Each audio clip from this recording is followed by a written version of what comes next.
I refused to donate part of my liver to save my dying sister. My biological parents gave me away the day I was born because I had a cleft palate. The doctors told them it was completely fixable with surgery, that I would grow up looking like any other kid, but they signed the papers before I was 24 hours old. A couple who had been trying to adopt for 5 years took me home 3 weeks later and gave me everything my biological parents refused to. Richard and Susan Whitmore became my mom and dad in every way that mattered. They paid for every surgery out of pocket, 7 operations before I turned 12. They held me through every recovery, every painful night, when my face ached and I couldn't understand why I had to be different. They sat with me during every cruel comment from kids at Riverside Elementary who didn't understand why my lip looked different, why my speech sounded strange, until the 4th surgery finally corrected it. Mom would sit on the edge of my bed at night, brushing my hair back from my forehead. "You are wanted, Colleen," she'd whisper. "You are loved beyond measure. Don't you ever forget that." And I never did. Because they meant every single word. Dad worked double shifts at the auto plant, so they could afford the medical bills insurance wouldn't cover. Mom took me to every appointment, every speech therapy session, every follow-up visit. They never once made me feel like I was a burden. They never once looked at me with anything but pure love in their eyes. I graduated from Ohio State University with honors, built a career in hospital administration, bought my own small house in Columbus with a backyard and a front porch where I'd sit with my coffee on Saturday mornings. And through all of it, I never heard a single word from the people who threw me away like I was trash they couldn't be bothered to deal with. Mom and Dad passed within 14 months of each other when I was in my early 30s. Dad from a heart attack at 61, Mom from cancer at 59. Losing them nearly broke me into pieces I wasn't sure I could put back together. They weren't wealthy people, but they left me everything they had because they wanted me to feel safe when they were gone. The house was paid off. There was a small savings account. And there were letters, dozens of letters they'd written over the years but never sent, telling me how proud they were, how much joy I'd brought into their lives. I kept their photos on my desk at the hospital where I worked. I visited their graves at Greenwood Cemetery on holidays and birthdays, sitting on the grass between their headstones to tell them about my life, the promotion I'd earned, the vacation I'd taken to Nashville, the neighbor's cat that had adopted me. I carried their love with me every single day like a shield against everything else the world tried to throw at me. Then 6 months ago, everything changed. I got a message on LinkedIn from a woman named Rebecca Sutherland, claiming to be my biological mother. I stared at that message for 20 minutes straight, my coffee going cold on my desk while my heart hammered in my chest like it was trying to escape. Some stupid, childish part of me that I thought I'd buried with Mom and Dad wondered if she was reaching out to apologize. Maybe after all these years, 32 years of absolute silence, she finally regretted what she did. Maybe she'd spent 3 decades thinking about the baby she'd given away and finally worked up the courage to say she was sorry. The message was brief. "Colleen, my name is Rebecca Sutherland. I'm your birth mother. I know this must come as a shock after so long, but I need to speak with you about something urgent. It's a family matter. Please call me." She left a phone number with a Cleveland area code. I should have deleted it. I should have blocked her and moved on with my life. But I didn't. I called her that night after 2 glasses of wine for courage, and her voice on the other end was exactly what I'd expected, flat, businesslike, like she was scheduling a dentist appointment rather than talking to the daughter she'd abandoned. "Can we meet in person?" she asked. "There are things we need to discuss face to face." I agreed to meet her at a Starbucks in downtown Columbus the following Saturday. I spent the entire week rehearsing what I would say if she told me she was sorry. I practiced gracious responses in my bathroom mirror. I imagined different scenarios, her crying, her explaining that she'd been young and scared, her telling me that giving me up was the hardest thing she'd ever done. Saturday morning, I changed my outfit 3 times before settling on jeans and a navy sweater, casual but put together, the kind of outfit that said I was doing fine without her. I drove to the coffee shop with my hands shaking on the steering wheel of my Honda Accord. My stomach twisted into knots that made me regret the breakfast I'd forced down. She was already sitting at a corner table when I walked in. Rebecca Sutherland looked me up and down without a smile, without a greeting, without a single question about my life. She was 58 years old with highlighted blonde hair and expensive-looking jewelry, a thick gold bracelet, diamond stud earrings that caught the light. She wore a burgundy cardigan over a white blouse, and her manicured nails drummed against her coffee cup as I slid into the chair across from her. The first thing out of her mouth was that my sister was dying and that I needed to help. Not, hello. Not, it's good to finally meet you. Not, I'm sorry for everything. Just straight into why she'd tracked me down after more than 3 decades of pretending I didn't exist. My sister, a woman named Vanessa who I'd never met, never spoken to, never even seen a photograph of, had been drinking heavily since her college years at Kent State, and it had only gotten worse over the years until her liver started failing. Now she was on a transplant list at Cleveland General Hospital and running out of time, and I was the only viable donor match in the family. How do you even know that? I asked, my voice coming out harder than I'd intended. Rebecca's expression didn't change. I have a contact at the hospital. They pulled your medical records. That's illegal. It's necessary, she said, like that made it acceptable. Colleen, I know this is a lot to process, but Vanessa is in critical condition. The doctors say she has maybe 3 months without a transplant, and the wait list is years long. You're her only real chance. She sat across from me, listing all the reasons I should let surgeons cut me open for a complete stranger, how Vanessa was a good person who'd just made some mistakes, how everyone deserved a second chance, how family was supposed to help family no matter what. Her voice stayed steady and practiced, like she'd rehearsed this speech in her own bathroom mirror. When she saw my expression, which I'm sure showed exactly how I felt about being treated like a spare parts warehouse, she switched tactics fast. She has 2 little kids at home, Rebecca said, leaning forward across the table like she was sharing a secret. Tyler is 7 and Grace is 4. Those babies need their mother. You're really going to let 2 innocent children grow up without a mom because you're holding some kind of grudge? I let her finish her whole speech, let her think she was making progress, and then I asked her point-blank the question that had been burning in my mind since she'd mentioned being a donor match. Why are you coming to me instead of donating part of your own liver? Her whole face changed. The rehearsed expression cracked, and for the first time since I'd walked in, she looked actually human, tired and desperate and cornered. I can't, she said quietly, looking down at her coffee. I already gave her part of mine 3 years ago. I stared at her.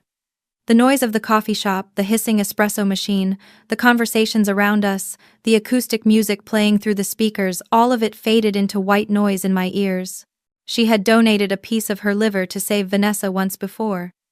She went through major surgery at Cleveland General Hospital and weeks of brutal recovery. And Vanessa got handed a second chance at life, but she never stopped drinking. Not for a year, not for 6 months, not even for a few weeks. She destroyed that transplanted liver the same way she destroyed her first one, pickling it with vodka and whiskey and whatever else she could pour down her throat. And now my biological mother had tracked me down like a bloodhound to ask me to be the next donor in line, the next person to sacrifice a piece of their body for someone who refused to save herself. So this woman let doctors cut her open for the daughter she kept. I said slowly, my voice shaking with anger I'd been holding back. But couldn't be bothered to show up to a few appointments for the baby she abandoned over a fixable birth defect. And now you want me to be next in line? Rebecca grabbed my hand across the table, her grip tight and desperate. Her eyes were red-rimmed, and I realized she probably hadn't slept well in weeks. It's different this time, Colleen. Vanessa's been sober for 2 months now. She goes to AA meetings at the community center every single week, sometimes twice a week. She's working with a sponsor. She's doing everything right. She just needs one more chance, and I know in my heart she won't waste it this time. I pulled my hand back slowly, and just looked at her.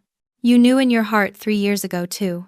Rebecca's grip on the table tightened until her knuckles went white, and her voice went flat and cold. She is your blood, Colleen. Your own sister. Doesn't that mean anything to you? I pushed back from the table and stood up slowly, feeling like I was moving through water. The other customers in the Starbucks were starting to glance over at us, sensing the tension crackling in the air between us like electricity. You gave her part of your liver and she threw it away like garbage. I said, she drank herself into liver failure, got a piece of your organ, and then kept drinking until she destroyed that one too. And you want me to risk my life, my career, my health, Everything for someone who refuses to save herself? My voice was getting louder. I couldn't help it. 32 years of wondering why I wasn't good enough, why a fixable defect was reason enough to throw me away. All of it was boiling up inside me like water about to overflow. I'm not going to do it, I said. Rebecca stood up so fast her chair scraped against the floor with a horrible screeching sound that made everyone in the coffee shop turn to look. But before she could say anything else, she grabbed my wrist hard enough that I knew it would leave a mark, her fingers digging into my skin like claws. You're really going to let your sister die because you're bitter about the past? She hissed. Because your feelings got hurt 30 years ago? This is about saving a life, Colleen. This is about doing what's right. I looked down at her hand on my arm, at the way her perfectly manicured nails were digging into my flesh, and then I looked directly into her eyes. She's not my sister, I said quietly, but with steel in my voice that came from somewhere deep inside me, somewhere Mom and Dad had helped build. You made sure of that 32 years ago when you signed those papers. You don't get to decide now that we're family just because you need something from me. Rebecca's face went bright red, and tears started streaming down her cheeks, but they weren't tears of sadness. They were tears of rage. She screamed right there in the middle of Starbucks that I was a murderer, that I had blood on my hands, that she hoped I never found peace for as long as I lived, that I would rot in hell for what I was doing to an innocent woman with 2 babies at home. I told her that burden was hers to carry now, not mine. I walked out of that coffee shop while she was still screaming, while other customers were pulling out their phones to record what was happening, while a young barista with a nose ring was asking if she should call the police. I walked to my Honda in the parking garage with my hands shaking so badly I dropped my keys twice before I managed to unlock the door. I sat in the driver's seat for 10 minutes just breathing, just trying to calm down, before I pulled out my phone and blocked Rebecca's number. Then I blocked her on LinkedIn. Then I sat there in that parking garage and cried harder than I had since Mom's funeral. But they weren't tears of guilt or regret. They were tears of relief, of finally standing up for myself, of refusing to be treated like I was nothing more than spare parts for a family that never wanted me in the first place. I drove home to my little house in Columbus, walked past the photos of Mom and Dad on my mantle, and sat on my back porch with a cup of tea as the sun set. And for the first time in 6 months since that LinkedIn message had appeared in my inbox, I felt like I could breathe properly again. The next morning, I got a phone call from a man who introduced himself as Gerald Sutherland, my biological father. I almost didn't answer, but something made me pick up. His voice was tired, defeated. I'm not calling to yell at you or guilt you, he said. I'm calling to apologize. For all of it. For giving you away. For Rebecca tracking you down like this. For everything. You don't owe us anything. You don't owe Vanessa anything. I just wanted you to know that. I thanked him and hung up. I didn't block his number, but I didn't save it either. 3 weeks after that coffee shop meeting, I got a text from a number I didn't recognize. It was short and brutal. Vanessa passed away this morning. I hope you can live with yourself. I stared at that text for a long time, sitting at my desk at the hospital where I worked, surrounded by the hum of medical equipment and the distant sound of overhead pages calling doctors to various departments. I thought about those 2 kids, Tyler and Grace, growing up without their mother. I thought about Vanessa, who I'd never met but who was apparently so much like me that we'd been compatible donors. And I thought about what Mom would say if she were here. She'd hold my face in her hands the way she used to when I was little, and she'd tell me that I was not responsible for other people's choices.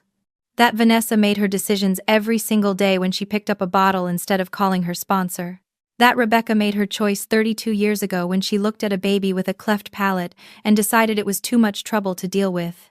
I didn't respond to the text. I deleted it and went back to work. That night, I drove to Greenwood Cemetery, even though it wasn't a holiday or a birthday. I sat on the grass between Mom and Dad's headstones as the sun set behind the oak trees, and I told them everything about Rebecca, about Vanessa, about the guilt that kept trying to creep in around the edges, even though I knew I'd made the right choice. I chose myself, I said out loud, my voice carrying across the empty cemetery. Just like you taught me to. Just like you always wanted me to. The wind rustled through the leaves, and somewhere in the distance, I heard a cardinal singing. And I swear, I felt Mom's hand on my shoulder, Dad's voice telling me he was proud of me. I'm not a murderer. I'm not selfish. I'm not heartless. I'm a woman who was abandoned as a baby and found by people who showed me what real love looks like. I'm a woman who survived 7 surgeries and countless cruel comments and built a good life anyway. I'm a woman who knows the difference between family by blood and family by choice. Rebecca can carry her guilt, Gerald can carry his regret. And Vanessa's children will grow up knowing their mother made choices that led to consequences the same way I grew up, knowing my biological parents made a choice that led me to the 2 best people I've ever known. I drove home that night with the windows down, letting the cool evening air wash over me. And for the first time since that LinkedIn message appeared 6 months ago, I felt completely, entirely, absolutely at peace. I was wanted. I was loved beyond measure. And I was enough, exactly as I was.